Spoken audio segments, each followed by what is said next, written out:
Halo adik-adik, berjumpa kembali dalam channel Toto Study. Pada kesempatan kali ini kita mau membahas satu topik di pelajaran matematika di kelas 9 kurikulum 2013, yaitu kesebangunan dan kekongruenan.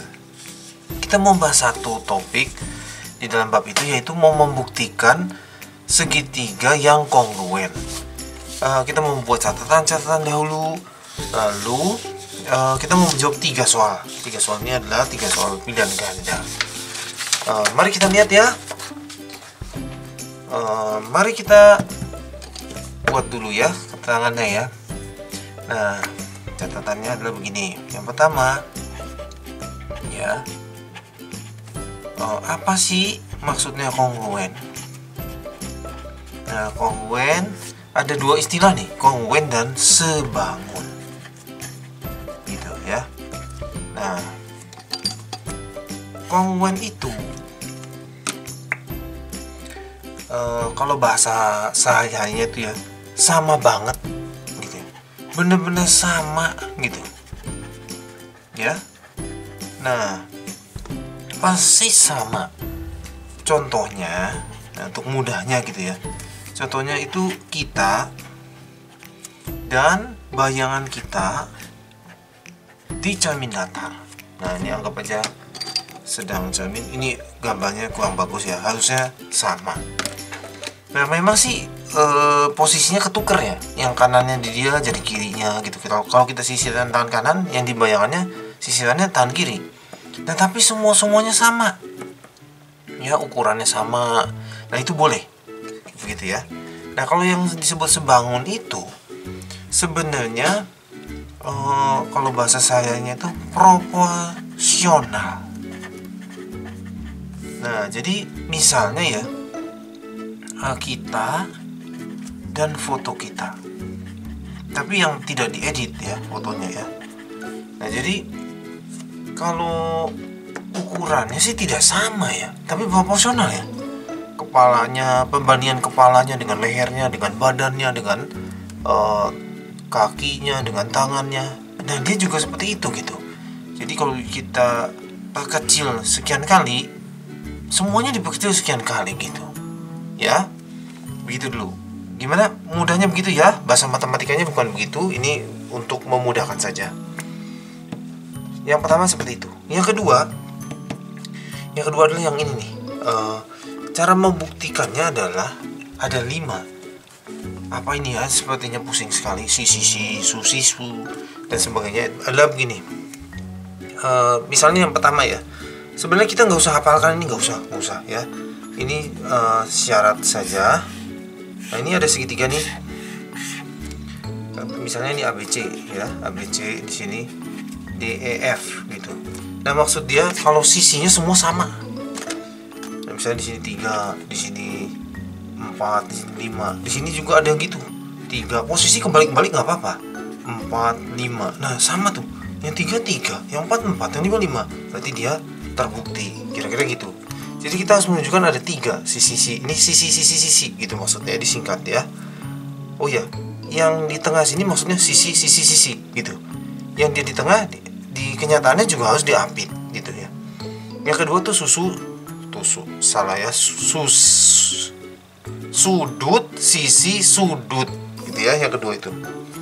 Jadi sudut sisi sudut itu berarti kira-kira gini nih. Sudut sisi sudut. Nah, gitu. Harus dibuktikan kayak gitu. Ya, dengan sebelahnya. Jadi yang ini sama yang ini. Kira-kira gitu. Yang ketiga, sisi sudut sisi. Jadi sisi sudut sisi itu berarti sisi sudut sisi gitu. Lalu yang keempatnya sudut sisi. Oke, jadi kalau di gambar itu sudut sisi gitu ya. Terus yang kelima itu sisi sudut.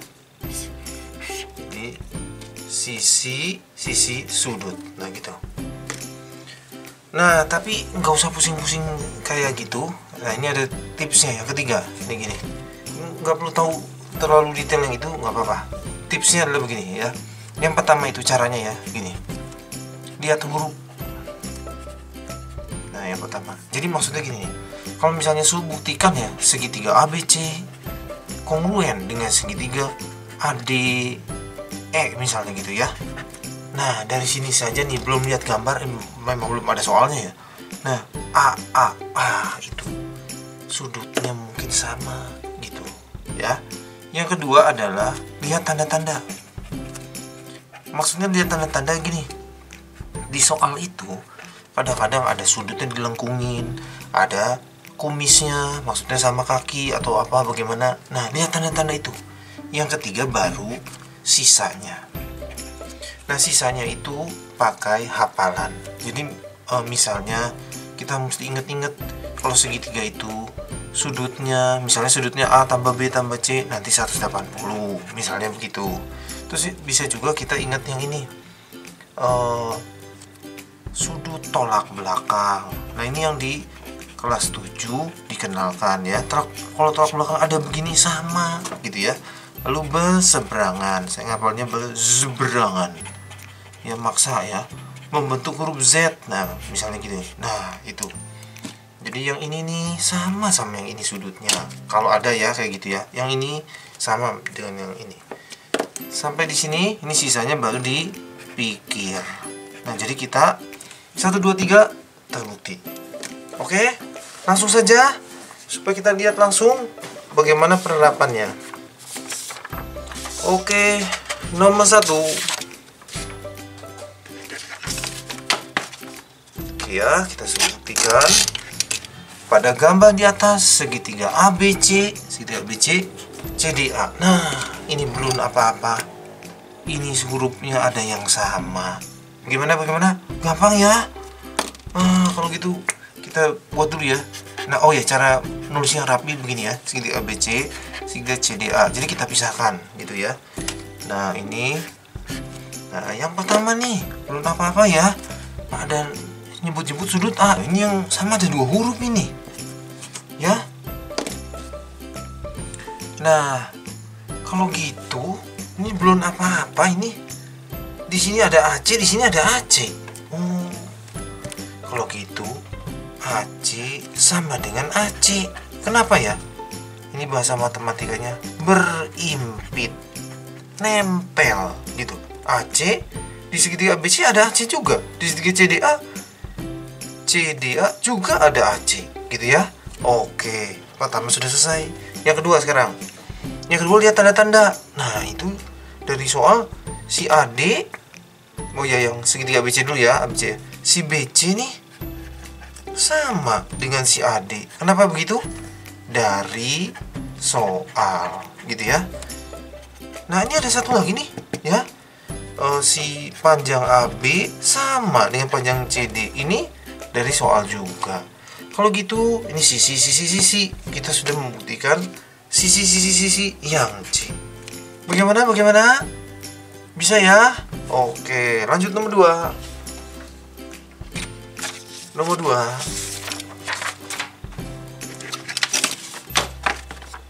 Oke, nomor 2 kita. Nah, kita disuruh buktikan apa ini? Diketahui. Oh, ini diketahui ya. Oh, yang disuruh buktikan yang ini.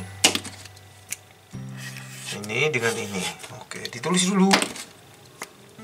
Segitiga AEC, sebelahnya segitiga BED gitu. Nah, sampai sini ini katanya dikasih tahu nih sudut CAE DBE ya, sudah dikasih tanda ya. Oke, yang pertama-tama nih AEC BED. Oh, ini ada huruf E ya. Iya, ada huruf E. Di segitiga AEC BED. Oh, kita harus fokus di ini nih. Kalau AEC itu yang sebelah sini, BED sebelah sini. Gimana? Sama nggak? Sama.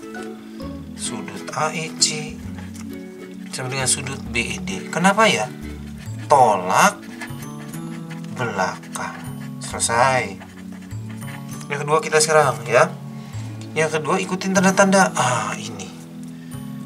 panjang AE sama dengan panjang EB dari soal. Ya, dari soal dikasih tanda kumis 2. Yang ketiga sekarang ya. Sudut CAE sama dengan sudut EBD, yaitu 45. Ini juga dari soal. Nah, sekarang menyebutnya ya. Ini sudut, sisi, sudut gitu. Jadi jangan gini, sudut loncat itu jangan. Yang berdekatan gitu ya. Sudut, sisi, sudut. Sudut, sisi, sudut. Kalau gitu jawabannya yang A. Oke, luar biasa. Satu soal lagi. Gimana? Mulai memahami ya. Oke, satu soal lagi. Nomor 3. Pada gambar di atas segitiga kita tulis dulu ya, KLO. Segitiga KLO, lalu segitiga KMN. Oke. Segitiga KLO ya. Coba kita lihat dulu namanya. Ini namanya ada K, ada K. Jadi mestinya K tuh fokus. Kita fokuskan ya. KLO. KMN. Oh. Itu di KLO itu ya. Yang pertama nih, sudut LKO itu sama dengan sudut nih LKO sama di ini ya, MKN. Jadi kalau sudut kan yang tengahnya. Kenapa? Itu alasannya berimpit, nempel. Kira-kira gitu ya. Nomor 2, tanda-tanda. Oh, ini untuk segitiga KLO ini ada KO, panjang KO sama dengan di segitiga KMN yang ini ya, KN. Kenapa begitu? Dari soal. Yang ketiga, ada nih tanda-tanda lagi di segitiga KLO. Ini sudut KOL itu sama dengan sudut KNM 100 derajat. Kenapa? Dari soalnya ya. Oke. Nah, sekarang tinggal mengatakannya. Yang berdekatan jangan loncat-loncat gitu ya. Kalau ini sudut, ini ya sudut, sisi, sudut. Oke. Jadi jangan sudut, sisi. Enggak, jangan gitu ya. Yang berdekatan. Sudut, sisi, sudut. Sudut, sisi, sudut. Dipilih yang A. Oke, bisa ya. Cukup pertemuan kali ini. Terima kasih sudah belajar bersama-sama. Jangan lupa like, share, subscribe untuk update-update pelajaran setiap harinya. Semoga berhasil semuanya.